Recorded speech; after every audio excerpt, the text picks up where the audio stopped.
शुरू अल्लाह के नाम से जो बड़ा मेहरबान निहायत रहम करने वाला है। दुरूद साकी कौसर शाफ़ी महशर पर। Welcome to our channel platform for new generation. आज के हमारे इस वीडियो के अंदर हम ये डिस्कस करने वाले हैं उन 4 मैजिकल टिप्स के बारे में कि अगर आप फ्रीलांसर हैं, कंटेंट क्रिएटर हैं, राइटर हैं, स्पीकर बनना चाहते हैं, आपको कॉन्फिडेंस इशू है, आप कॉलेज के स्टूडेंट हैं, स्कूल के स्टूडेंट हैं, जो भी आपकी प्रॉब्लम्स हैं related to speaking, related to writing, related to content creation, इस वीडियो को देखने के बाद आपकी उन चीज़ों को, उन मसले को हम हल करने वाले हैं इस वीडियो के अंदर। एक रिमार्केबल बात इसमें मैं ज़रूर मेंशन करना चाहूँगी कि आज की जो हमारी टिप नंबर 4 है, मेरा आपसे वादा है और मेरा ये पर्सनल एक्सपीरियंस है कि अगर आप उस टिप नंबर 4 को सीरियसली प्रैक्टिस में ले आते हैं, उसको सीरियस लेते हैं, तो आपकी सारी प्रॉब्लम्स का जो सोल्यूशन है वो आपको टिप नंबर 4 में मिलेगा। और जो टिप 1, 2, 3 हैं उनको भी आपने प्रैक्टिस करना है। एक और बात मैं आपसे ज़रूर शेयर करना चाहूँगी कि ये जो 4 टिप्स मैंने आपको बताई हैं, ये 4 टिप्स मैंने कहीं से देखी नहीं है, पढ़ी नहीं है, सुनी नहीं है, सुनी सुनाई बात नहीं है। ये मेरी 4 अपनी पर्सनल टिप्स हैं। मैंने इनको प्रैक्टिस किया है, अभी भी प्रैक्टिस करती हूँ और मुझे इसके बहुत ज़्यादा अच्छे रिजल्ट्स देखने को मिले हैं। दैट्स वाई इन 4 टिप्स को मैं आपके साथ आज शेयर करने वाली हूँ। सो नए आने वाले दोस्तों से रिक्वेस्ट है कि हमारा चैनल को सब्सक्राइब कर दें, बेल नोटिफिकेशन को ऑन कर दें और कमेंट सेक्शन में ज़रूर बताइएगा कि आपको हमारी बताई गई टिप्स में से कौन सी टिप्स पसंद आएगी। और अगर आपको हमारी वीडियो पसंद आए तो लाइक करना ना भूलें। दोस्तों, हमारी जो टिप नंबर 1 है वो ये है सेल्फ़ क्रिएशन। अपना कंटेंट हमेशा ख़ुद क्रिएट करें 90%। अगर आप नए हैं, आपको काम स्टार्ट करना है, आपको लिखना नहीं आता, आपको प्रेजेंट करना नहीं आता, तो कोशिश ये करें कि आपने मदद लेनी है दोस्तों से, टीचर से, अखबार से, डाइजेस्ट से, मैगज़ीन से, सर्च इंजन से, मगर आपने ख़ुद कंटेंट को क्रिएट करना है। अगर आप कंटेंट ख़ुद क्रिएट नहीं करते, किसी से बोरो करते हैं, किसी से लेते हैं, उसके 2 बहुत सबसे जो बड़े नुकसान होते हैं वो ये है कि आपकी जो क्रिएशन एबिलिटी है, अगर आप एक सोर्स के ऊपर डिपेंड करते हैं कि मैंने इस टॉपिक के ऊपर इंटरनेट से ही लेना है, इंटरनेट से ही कंटेंट लेना है, तो इसका जो सबसे बड़ा नुकसान वो आपको होता है पर्सनली, वो ये होता है कि आपकी जो सेल्फ क्रिएशन एबिलिटी है वो उसका जो रेशो है वो कम हो जाता है, आपके जो एनालिसिस हैं वो कम हो जाते हैं बुरी तरीके से। दूसरा जो सबसे बड़ा इसका नुकसान ये है कि क्योंकि आप इंटरनेट या ऐसी किसी सोर्स से अगर कंटेंट लेते हैं जो कि दूसरे लोगों के पास भी है, तो उसका नुकसान ये होता है कि अगर आप जो बात कर रहे हैं, जो मिसाल, जो दलील, जो पॉइंट आपने लिखा है, एंड मुमकिन है कि वो 10 लोग और भी लिख चुके हों या बता चुके हों, तो आपके कंटेंट के अंदर, आपकी स्पीच के अंदर यूनिकनेस एक नहीं रहती, फ्रेशनेस नहीं रहती कि जिसको लोग कहें कि बस सुन के और पढ़ के तालियां बजा दें। तो ये सबसे बड़ा नुकसान है कि आपको हमेशा ख़ुद क्रिएट करना है। अब मैं आपको ये भी बता दूं इसका सोल्यूशन कि ख़ुद क्रिएट किया कैसे जाए। अगर आपको मदद नहीं लेनी या कम लेनी तो ख़ुद क्रिएशन कैसे करनी है, उसका एक बहुत सिंपल सोल्यूशन है, लेकिन थोड़ा सा अलग है। मुझे नहीं पता कि इससे पहले किसी ने ये सजेस्ट किया है या नहीं, लेकिन क्योंकि ये मेरी अपनी पर्सनल टिप है तो उसका सोल्यूशन ये है कि अगर आप जिस भी टॉपिक के ऊपर लिखते हैं, आपको चाहिए कि आप उसको ख़ुद एक्सप्लोर करें। फॉर एग्जांपल, अगर आप कंडीशन ऑफ पाकिस्तान के ऊपर कोई स्पीच लिख रहे हैं, कोई डिबेट लिख रहे हैं, कोई कंटेंट लिख रहे हैं, कोई आर्टिकल लिख रहे हैं, तो आपको ये चाहिए कि आप अपने घर की 4 दीवारी से निकलकर पाकिस्तान की जिस भी शहर में रहते हैं, सड़कों का एक मरतबा मुताला कर लें, उसको जाके एक्सप्लोर करें, बाज़ार में जाएं, देखें कि लोग किस तरीके से लोगों से डील करते हैं, दुकानदार कस्टमर से कैसे डील करता है, कस्टमर की कन्वर्जेशन क्या होती है, जो आसपास खेलते हुए बच्चे हैं उनकी खुशी को देखें, उन चीज़ों को ऑब्जर्व करें, रियलाइज़ करें कि हो क्या रहा है एक्चुअली। अगर कोई ट्रैफिक का मसला है, कहीं गटर उभर लें, तो ये जब चीज़ों को आप ऑब्जर्व करेंगे, पहले पहले थोड़ी सी आपको मुश्किल होगी, आपको समझ नहीं आएगा, लेकिन अगर आप इस चीज़ को प्रैक्टिस करेंगे तो आपका जो सबसे बड़ा फ़ायदा होगा वो ये होगा कि आपके कंटेंट के अंदर यूनिकनेस पैदा होगी। आपके पास जो टॉपिक्स होंगे, जो फैक्ट्स होंगे, जो दलाइल होंगे, वो बामुश्किल किसी के पास हों, क्योंकि ये आपने ख़ुद क्रिएट किए हैं या आपने कहीं से बोरो नहीं किए, कहीं से लिए नहीं होते हैं। तो ये इसका सबसे बड़ा फ़ायदा है। दूसरा सबसे बड़ा इसका फ़ायदा ये होता है कि आपकी जो विजुअलाइज़ करने की, एनालिसिस करने की जो आपकी क़ुव्वत है, सलाहियत है, वो बहुत ज़्यादा बढ़ जाती है।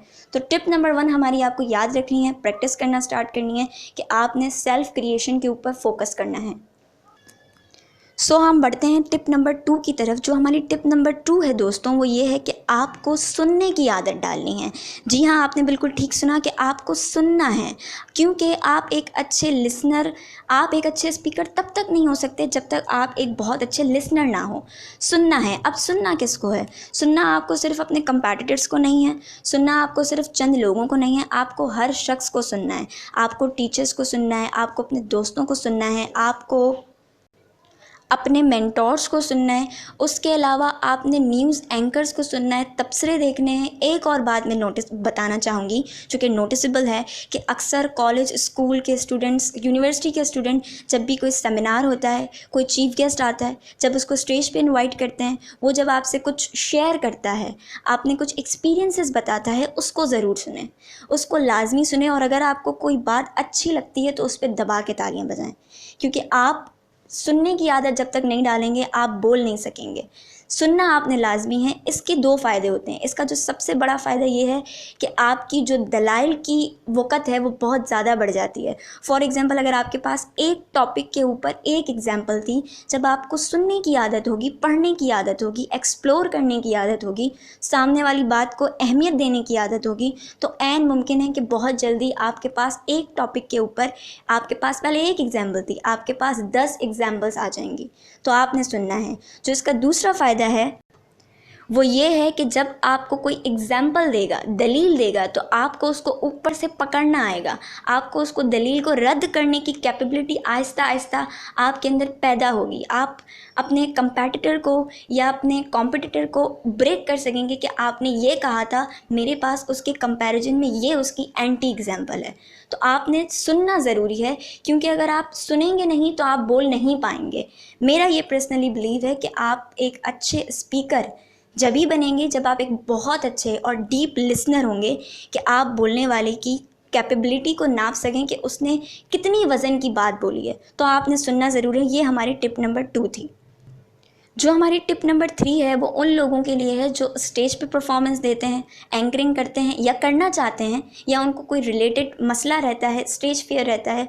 उनको ये करना है कि उनको अपने अंदर बॉडी लैंग्वेज और अपने कॉन्फिडेंस के ऊपर काम करना है।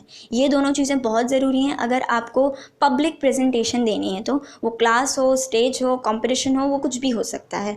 उसके लिए भी 2 सॉल्यूशंस हैं। जब भी आपको प्रैक्टिस करें, आप दो काम करें, 2 स्टेप्स में अपनी प्रैक्टिस को डिवाइड कर दें। एक अकेले करें, शीशे के सामने बोलें। शीशे के सामने बोलने से, मिरर के सामने बोलने से आपकी जो इमेज होगी उसके अंदर आप ये देख पाएंगे कि पब्लिक के सामने मेरे एक्सप्रेशन, मेरी आई कांटेक्ट कैसा रहेगा, आपको खुद को पता चल जाएगा। दूसरा स्टेप ये करें कि घर में अगर 3-4 लोग हैं उनको अपने सामने बिठाएं और उनके सामने अपना कंटेंट डिलीवर करें, अपनी स्पीच उनको देखे दिखाएं और फिर उनकी कॉम्प्लीमेंट का इंतज़ार करें या खुद उनसे कॉम्प्लीमेंट मांगें। तो आहिस्ता आहिस्ता जब आप इस चीज़ पे वर्कआउट करेंगे तो आपकी जो स्टेज फियर है, जो आपकी बॉडी लैंग्वेज है, उसके ऊपर कंट्रोल आ जाएगा। इसका भी एक बहुत बड़ा फ़ायदा ये होगा कि आपको फ़र्क पता चलेगा, डिफरेंस पता चलेगा कि आपको कहाँ किस टोन में बात करनी है, कहाँ आपको अपनी आवाज़ बुलंद करनी है, कहाँ कम करनी है, कहाँ आपको जोश में आना है, कहाँ आपको क्या रिएक्शन देना है। ये सारी बातें आपको इन्हीं 2 स्टेप से पता चलेंगी। एक ये मिरर प्रैक्टिस करें, एक ये लोगों के सामने प्रैक्टिस करें। ये भी मेरी अपनी पर्सनल टिप है। सो फाइनली टिप नंबर 4 जो कि टिप ऑफ द वीडियो है, वो टिप ये है, आपने ध्यान से सुननी है। वो टिप ये है कि आपने कुरान पढ़ना है। जी हाँ, बिल्कुल, आपने कुरान मजीद की तिलावत करनी है। इसके पढ़ने के वैसे तो बहुत से फ़वाइद हैं, फ़ज़ाइल हैं, लेकिन related to speaking, related to writing क्या इसका फ़ायदा है, वो सबसे बड़ा और सबसे अहम जो एक मसला रहता है वो ये है कि कुरान को पढ़ने से आपकी जो गिराएँ हैं ज़बान की, दिमाग की, वो खुल जाती हैं। बहुत सारे लोग ऐसे होते हैं जो बहुत अच्छे क्रिएटर होते हैं, जो बहुत जीनियस होते हैं, लेकिन उनको ये नहीं पता होता कि इस क्रिएशन को, इस आइडिया को, इस नज़रिए को पेपर पेन के ऊपर प्रेजेंट कैसे करना है, वर्डिंग क्या हो, लफाजत क्या हो, लोगों के सामने प्रेजेंट कैसे किया जाए, किस अंदाज में उसको बयां किया जाए कि जब मजमा उसको सुने तो तालियां बजा दे।